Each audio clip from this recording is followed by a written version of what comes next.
រឿងទន្សាយកំសត់និងកូនចាបកំសត់កាលពីព្រេងនាយមានកូនទន្សាយតូចមួយរស់នៅក្នុងព្រៃធំកូនទន្សាយនោះកំសត់ណាស់ព្រោះវាមិនមានមិត្តភក្តិនិងមិនមានអាហារញ៉ាំគ្រប់គ្រាន់រាល់ថ្ងៃវាត្រូវដើរស្វែងរកស្មៅបន្តិចបន្តួចដើម្បីរស់ថ្ងៃមួយ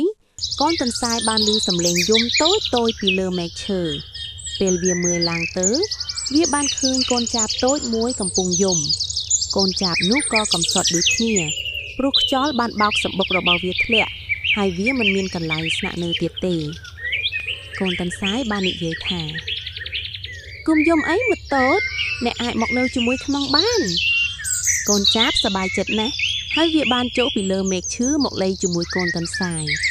ចាប់ពីថ្ងៃនោះមកពួកគេទាំងពីរជួយគ្នាកូនទន្សាយរកអាហារហើយកូនចាបជួយរកផ្លែឈើតូចៗ